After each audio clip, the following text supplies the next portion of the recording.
Sa Shinjuo City, matapos patalasin ang kanyang blade, umalis si Hitman Sakata gamit ang kanyang mamahaling kotse. Sa isang bahay malapit sa beach, nag-uulat ang mga Yakuza thugs kay Boss Kawano na may bagong gang na gustong sakupin ang lungsod. Naiinis sa pagiging inutil ng tauhan, sinaksak at binasag ni Kawano ang mukha ng isa sa kanila. Samantala, palihim na pumapasok si Sakata at isa-isang pinapatay ang mga gwardya. Nang may dugong tumulo mula sa bintana at lumabas ang mga paa ng tao sa kabila, doon lang nila napagtanto na may intruder. Sinubukan nilang iligtas si Kawano pero hinaranggan sila ng mga bangkay. Habang nagpapatuloy sa pagpatay si Sakata gamit ang blade niya, dinala nila si Kawano sa itaas at nag-roll pababa ang mga thug matapos niyang tapusin. Nakaabot si Kawano sa sasakyan pero patay na ang driver. Sa gitna ng laban, naihagis si Sakata sa glass door at nagbakbakan sila gamit ang anumang bagay sa loob ng kwarto. Nang muntik na siyang saksakin, naputol ni Sakata ang kamay ng kalaban at iniwan itong duguan. Sa kwarto ni Kawano, ginamit niyang panangga ang katawan ng thug laban sa mga bala. Natakot si Kawano at tumakas sa balcony, pero mabilis siyang nasundan ni Sakata at pinatay. Isang thug pa ang nagtangkang barilin si Sakata pero nauna siyang pinatay ng handler niyang si Fuja. Binigyan siya ng bayad at pinakiusapan na huwag mag-retire, pero tumanggi si Sakata dahil pamilya ang priority niya. Ngunit may taong nakamasid sa dilim, pag-uwi, sinalubong niya ang asawa niyang si Aoi at anak na si Ryo, bago maligo at maghanda ng hapunan. Bigla niyang narinig ang sigaw ng pamilya, nakatutok sa kanila ang mga lalaking nakamaskara ng demonyo. Nagpasalamat sila kay Sakata dahil sa pagtanggal ng gang ni Kawano, kaya't grupo nilang Kimgumi na ang magkokontrol sa lungsod. Nang hawakan ng isa si Ryo, inatake siya ni Sakata pero natigil ng paputukan ng isa ang mesa. Binugbog siya hanggang sa lupa habang umiiyak si Ryo para ipagtanggol siya. Sa gitna ng pagmamakaawa ni Aoi, binaril siya sa ulo. Galit na galit si Sakata at inutusan si Ryo na tumakbo, pero tinamaan din siya ng bala. Habang bumigay sa sakit at galit, sinabi ng leader ng Kimgumi na may demonyong lumilitaw kada 50 years na sumasanib sa isang tao at pumapatay ng marami.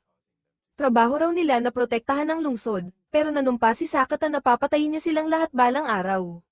Sinabi ng mga lalaki na hihintayin nila ang tamang araw bago barilin si Sakata.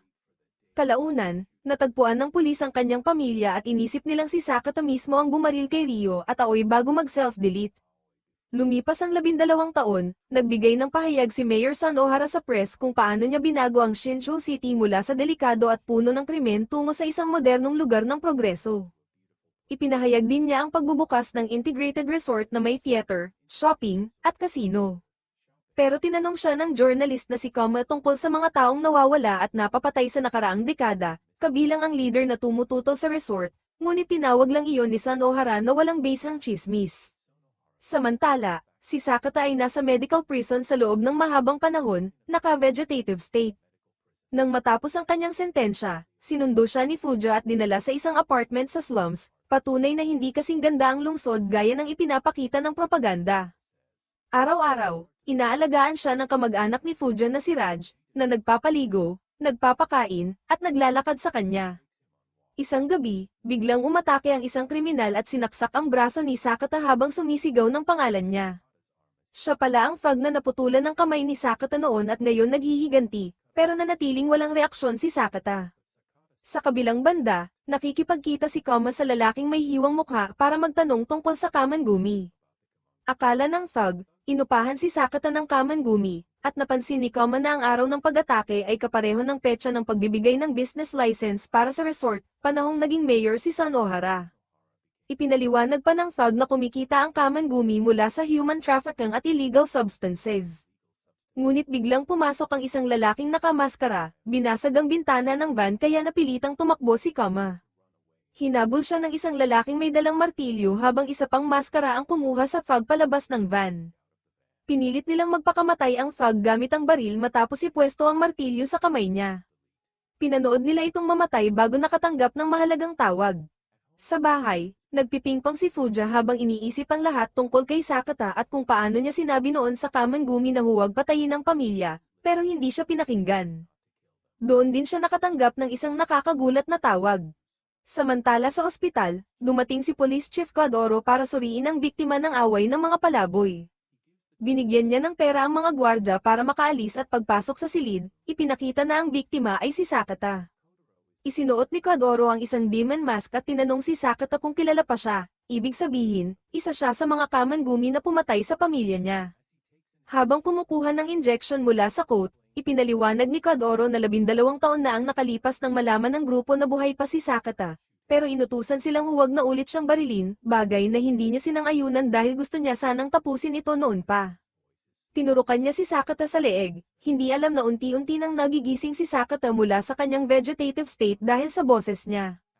Nang maghanda si Kadoro para mag-selfie, napansin niyang gumagalaw na si Sakata. Nagkagulo at nahulog sila pareho, saka hinawakan at sinakal ni Sakata si Kadoro. Pero nakatakas si Kadoro matapos siyang hampasin ng ilang bagay at sipa para mawalan siya ng malay.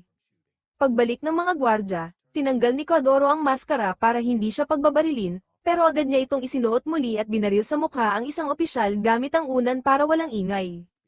Hindi na rin nagulat ang isa pang gwardya dahil miyembro rin siya ng Kamangumi.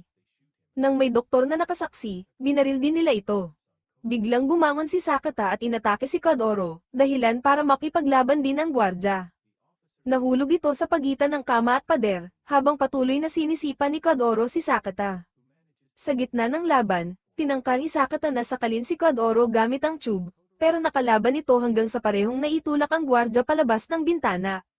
Sa huli, ginamit ni Sakata ang bedsheets para tuluyang sakalin si Kadoro hanggang mamatay. Pagdating ni Fuja at Raj sa ospital, gulat silang nakita si Sakata na lumalabas na naglalakad. Habang kumukuha siya ng pagkain, bumalik sa isip niya ang alaala ng pagkamatay ng kanyang pamilya, nagpapalakas pa lalo sa kanyang paghihiganti. Kumalat ang balita ng muling pagkabuhay ni Sakata hanggang sa Kamangumi, kabilang ang mga nag-ooperate ng illegal factory at nagbebenta ng mga babae. Tuwang-tuwa ang leader at tinawag siyang isang demon na malayang gumagala sa lungsod, sabay sayaw ng sinaunang ritual. Hindi nagtagal, nakatanggap ng mensahe si Fuja mula sa Kamangumi na dalhin sa kanila ang bangkay ni Sakata. Dinala nila ito sa factory at inihulog ang bag sa conveyor machine. Pero laking gulat ng lahat nang lumabas si Sakata mula sa bag at biglang binugbog ang gwardya bago tumakas sa silid. Sa CCTV, nakita ng factory owner na si Takamoto na nilalabanan ni Sakata ang mga tauhan niya kaya agad niyang inutusan ng gate guard na paputukan ang van. Patay agad si Raj, habang si Fuja naman ay sugatan lang at nakaganti pa ng putok. Samantala, matapos gamitin ni Takamoto ang sarili niyang produkto, sinuot niya ang demon mask, patunay na isa rin siya sa mga pumatay sa pamilya ni Sakata. Habang gumagalaw si Sakata sa bawat parte ng factory, pinabagsak niya ang lahat ng thugs gamit ang anumang bagay na makita, pati pagsampal ng ulo nila sa pader, rehas, at mga makina.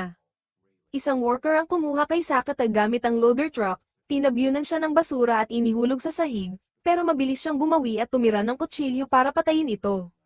May isa pang worker na nasa cart at nagpaputok, kaya tinalon siya ni Sakata, pinabagsak ang sasakyan, at kinuha ang baril para barilin pa ang ilang lalaki. Tumalon ng ibang tauhan sa cart pero pinatay sila ni Sakata gamit ang kanyang kutsilyo bago siya tumalon palabas sakto sa oras na bumangga at sumabog ang cart. Galit na galit pa rin sa paghihiganti, nagpatuloy si Sakata sa pag-akyat ng hagdan at pagdaan sa koridor, pinapatay lahat ng humaharang. Nang makarating sa office floor, nakita niyang si Takamoto ay nasa labas na at pinindot ang isang button sa kanyang phone, biglang sumabog ang gusali. Tinawagan siya ng leader na tuwang-tuwang batiin siya sa tagumpay, pero agad na naputol ang tawag nang makita ni Takamoto na nakalabas pa rin si Sakata, buhay at nagprotekta sa sarili gamit ang kumot. Mag-uumpisa na sana ang laban pero biglang nasagasaan si Takamoto ni Fuja, na bumagsak habang nagsusuka ng dugo. Humingi siya ng tawad kay Sakata dahil siya ang nagsumbong noon sa Kamangumi tungkol sa pamilya niya at inamin niyang karapat-dapat din siyang mamatay, kaya't hindi nagatubiling barilin siya ni Sakata. Pagkatapos, binitay at binugbog niya si Takamoto, ngunit natawa lang ito at nanumpang tapat pa rin sa kanyang leader. Tumunog ang phone ni Takamoto at narinig mismo ni Sakata ang boses ng leader. Galit na galit niyang sinira ang maskara ni Takamoto habang inihayag ng leader na buhay pa ang kanyang anak na si Ryo. Ang leader pala ay si Mayor Sunahara, at ipinaliwanag niyang ang lahat ng krimen at negosyo nila ang nagdadala ng pera para sa pag-unlad ng lungsod. Kung gusto raw makita ni Sakata ang anak, dapat niyang palayain si Takamoto. Pero pinatay pa rin siya ni Sakata. Kinaumagahan, nagulat ang mga reporter tungkol sa lahat ng kaguluhan kagabi at sinisi lahat kay Sakata, sabay sabi na namatay siya sa factory explosion. Samantala, buhay si Ryo na ngayoy teenager na at binabantayan ni Kay, isa pang nakamaskara na namumuno sa human trafficking ng Kamengumi at may masamang tingin sa dalaga. Tinawagan siya ni Sunahara at iniutos na hanapin si Sakata na nagtatago matapos ang insidente. Sa isang simpleng apartment, bumalik si Police Officer Takagawa at napansin ang bintanang bukas bago siya mabigla sa presensyang si Sakata pala iyon. Noon pa man, iniligtas ni Sakata ang buhay niya at mula noon nagbibigay siya ng impormasyon sa kanya. Ipinakita ni Takagawa ang video ng Kamengumi na pinapatay ang CEO ng isang security company, pati na rin ang daliri ng biktima. Ngayon, ang kumpanyang iyon ang namamahala sa seguridad ng bagong resort. Pagkatapos nakawin ni Sakata ang baril ni Takagawa, nagtungo siya sa headquarters ng kumpanya at isa-isang pinatay ang mga thugs sa bawat palapag hanggang sa makapasok siya sa isang maliit na living space. Habang nagtatago si Ryo sa likod ng couch, natagpuan ni Sakata ang isang board na puno ng pictures ng anak niya kasama si Kei, na nagpapanggap bilang ama nito. Biglang dumating si Kei at agad nagsimula ang matinding laban.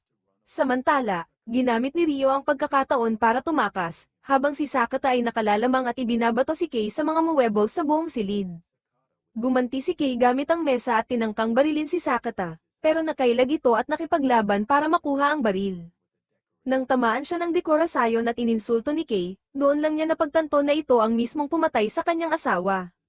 Sira ang baril kaya handa na sanang tapusin ni Sakata si Kei, pero bumalik si Ryo, tinawag si Kei na "father", at binaril si Sakata gamit ang school bow niya. Masyadong nagulat si Sakata para umiwas at tumama ang pana sa kanyang dibdib bago siya itulak ni Kei palabas ng bintana. Pagtingin ni Kei sa ibaba, nakita niyang nakatakas si Sakata sakay ng isang kotse. Lumabas na si Takagawa ang nagmamaneho, dinala siya sa ligtas na lugar, at tinulungan siyang tanggalin ng arrow. Sa sandaling iyon, tumawag si Sanohara kay Takagawa, nakita siya sa mga kamera, at pinasagot ang telepono kay Sakata. Sinabi ni Sanohara na kung gusto pa niyang makita si Ryo, kailangan niyang pumunta sa resort. Hindi inalintana ni Sakata ang sugat at agad bumalik sa hideout para kunin ang kanyang lumang blade at mamahaling kotse.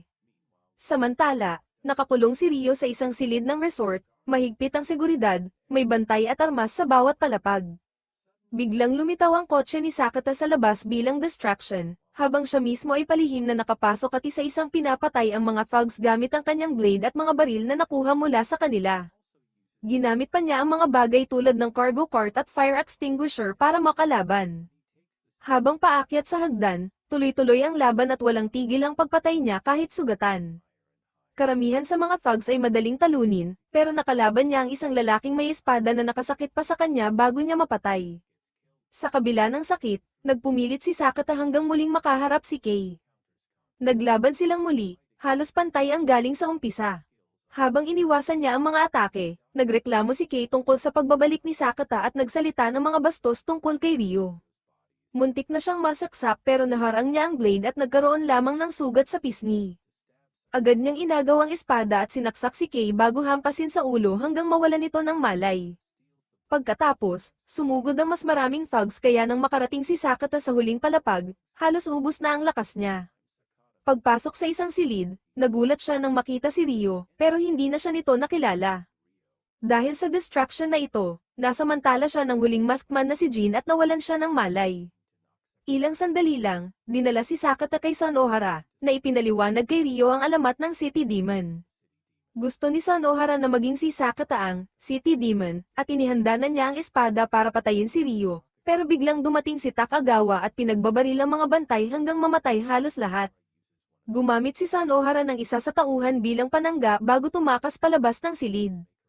Tinawag ni Sakata ang pangalan ni Ryo at doon bumalik ang alaala ng insidente, lumabas na ang bala noon ay tumama lang sa kanyang laruan.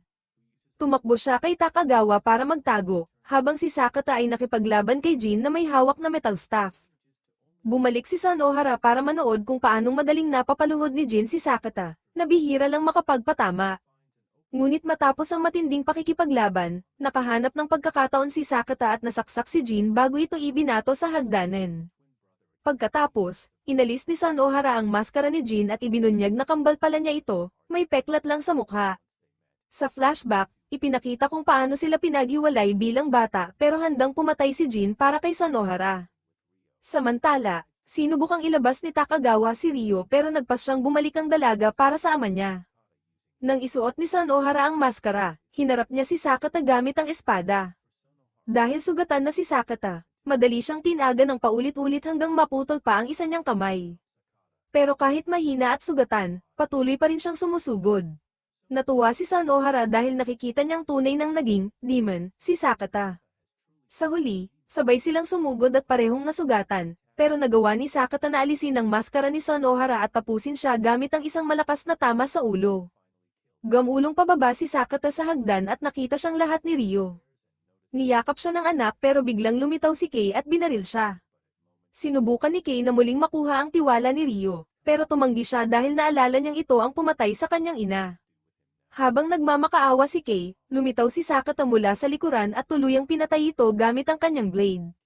Bumagsak siya sa bisig ni Ryo, nagbigay ng huling salita ng pagmamahal, bago tuluyang namatay.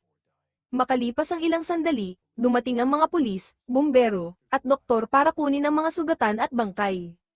Isa sa mga katawan ay si Jin, na buhay pa pala, inilagay si Ryo sa ambulance, pero habang abala ang lahat, tumakas siya. Pagkaraan ng isang taon, nagpanggap si Jin bilang kanyang kapatid na si Sanohara at nanalo sa eleksyon, nakakuha ng simpatiya dahil sa kanyang peklat. Matapos ang isang interview, sinuot niya ang maskara ng leader at nagsagawa ng ritual sa isang shrine sa gubat. Doon biglang lumitaw si Ryo at binaril siya ng maraming pana hanggang mamatay. Sa huli, umalis siya sakay ng kotse ng kanyang ama, dala ang isang family picture. Make sure to subscribe at i-on ang notifications para mapanood ang iba pang videos na tulad nito. Salamat sa panonood.